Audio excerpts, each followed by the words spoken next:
Hello, hello, hello, hello, hello. Hi, hi, hi, hi, hi. Hope you well, hope you well, hope you well. Hope you smell, smell, smell, smell, smell. Hope you wavy, hope you wavy. Hope you hope you hope you gravy. Okay, okay, okay. We're back, we're back, we're back. We're back with another video where I'm doing this new format with the things going on in the background. I hope you're enjoying it. I hope you're enjoying it. It's interesting. It's interesting. I'm gonna keep doing it. I'm gonna keep doing it just to see how people like it. But yeah. Oh, I make music, by the way. I make music. This year I released 310 songs. 310. 310. 310. There's a link in the description if you want to hear all of that. Link in description. Link in description.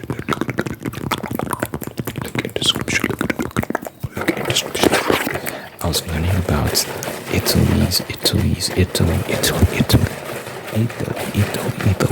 was learning about this demographic crisis in Italy. It's got it bad. They're really suffering from a severe demographic crisis. People just aren't having children. So it's been affecting the economy in several ways because there's been an increased amount of older people who aren't contributing to the economy because they're old and retired. So that's placing the tax burden on the younger people. So younger people are having to foot the tax bill essentially, and on top of the housing crisis, and it's really a global housing crisis, really, and all that sort of stuff is all compounding, resulting in a lot of economic hardships. So the Italian Prime Minister is trying to encourage people to have more children by subsidizing nappies. Y'all know what nappies are, right? What do you call them? I don't know if everyone calls them nappies. Diapers. Some people call them diapers. So subsidizing things like diapers. Giving people money when they have children, so you get like a little check from the government when you have kids and stuff like that. But it's not really helping. It's not really reducing.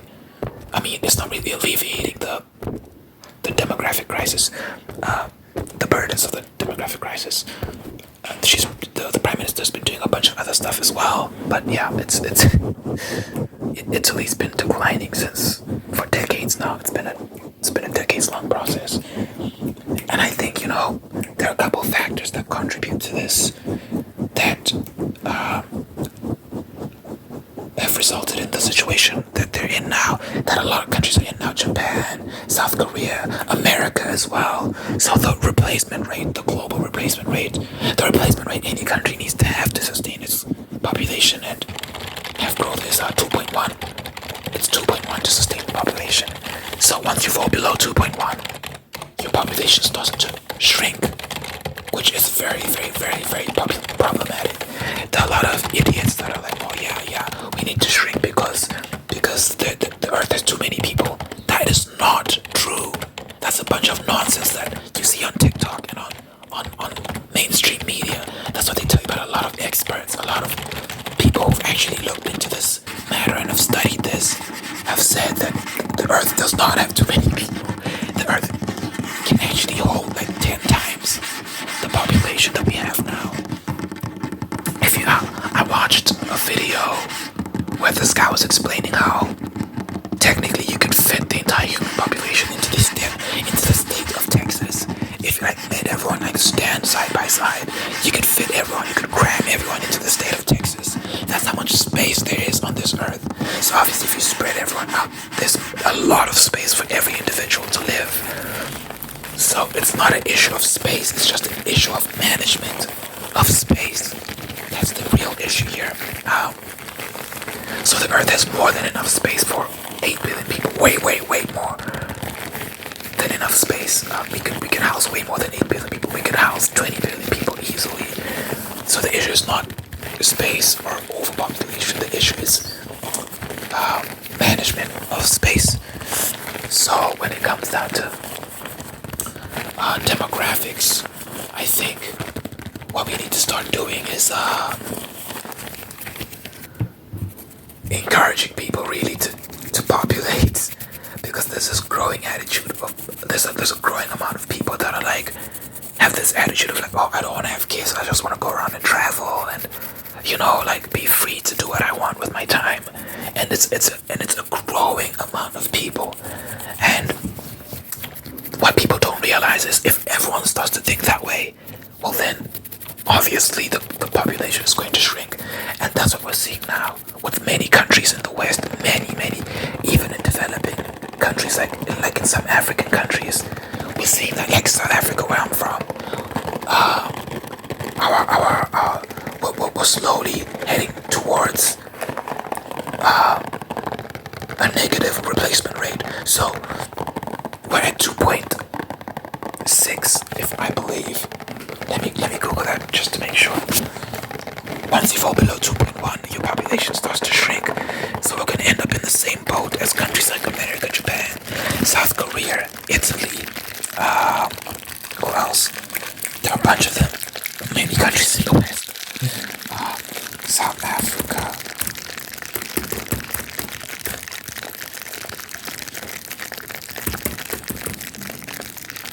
Oh my god, it's not even 2.6, it's 2.4. We're at 2.4. Oh my god. So since 1960, we've been just declining.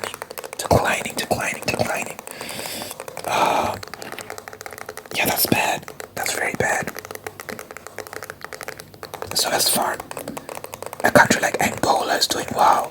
Angola's got a birth rate of 5.3. Namibia has also been sinking since 1960.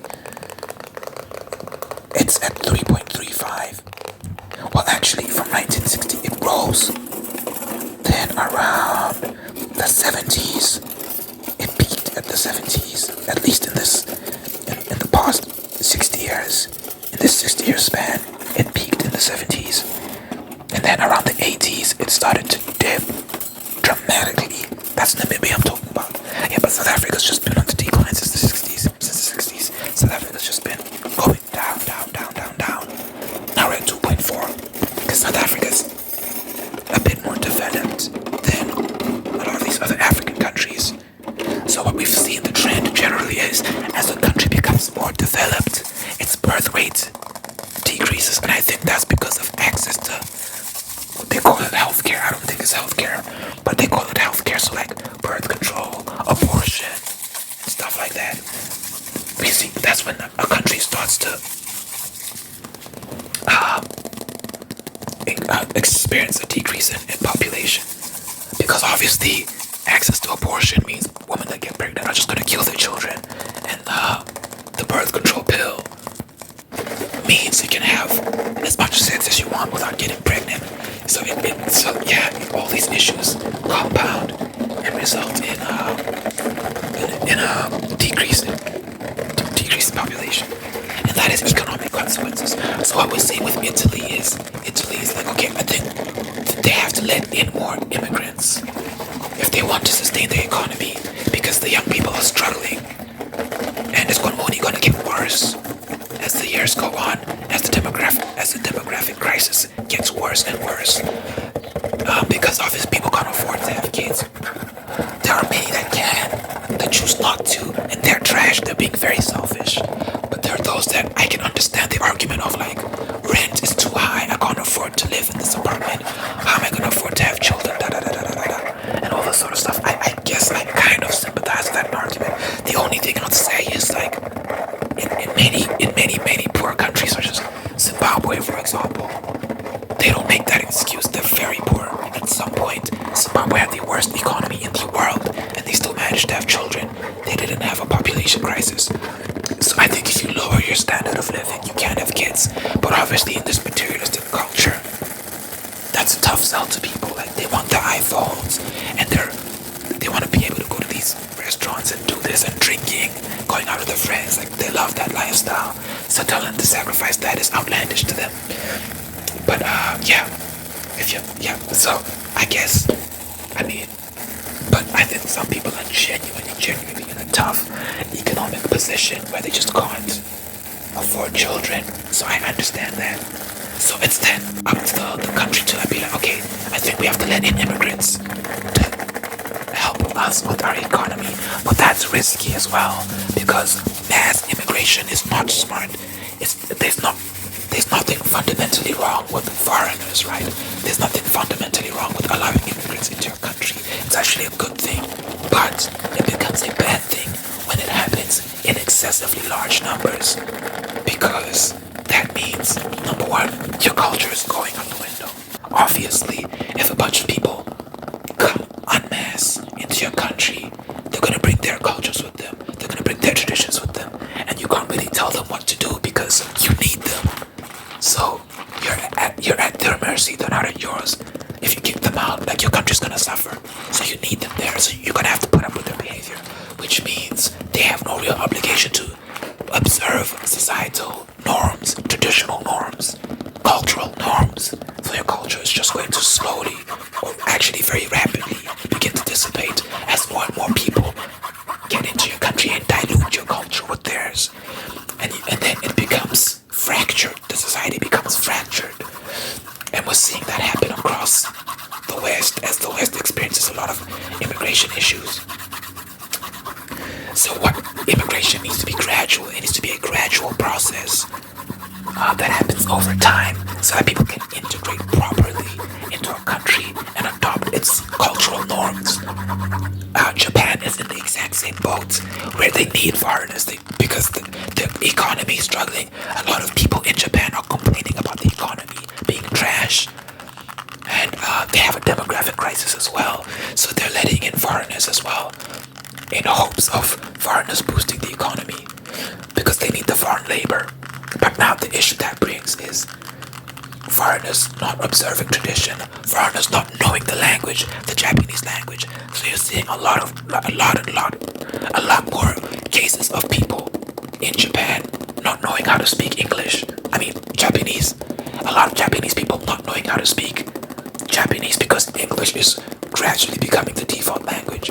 It's not like dominant yet, but it's becoming more and more of a trend where you see English as being the default language being spoken in certain parts of the country because they have to accommodate these foreigners. You know, it's not, I'm not saying that's the norm, but that's, you're seeing that here and there, and that's just going to become more and more of a thing as they start to need foreigners more, and the culture is going to dissipate. Just a lot of cultural norms, a lot of cultural practices are going to dissolve as mass immigration becomes more and more of a thing. So it's a problem. This is why it is incumbent upon the youth to propagate, to get married and have children. The reason why a lot of these countries are suffering a lot of these economic crises right now is because of poor economic decisions that were made in the past.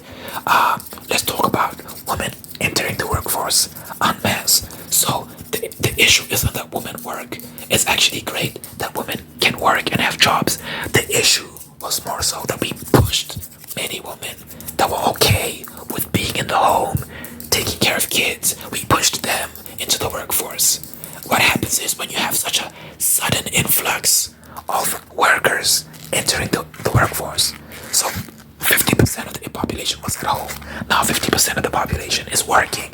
What that does is it increases the amount of consumers buying things because obviously they're earning money, which means more consumers, which means a higher demand, a higher product demand. But the supply remains the same, right? If the supply is the same but the demand is sky high, what happens is prices have to go up. Because increase in demand equals increase in prices. But now, if there's an increase in prices and people are spending money rapidly, the government needs to print more money. The government needs to print more money. If the government is printing more money, that results in inflation. And then all these effects compound and they destroy the economy.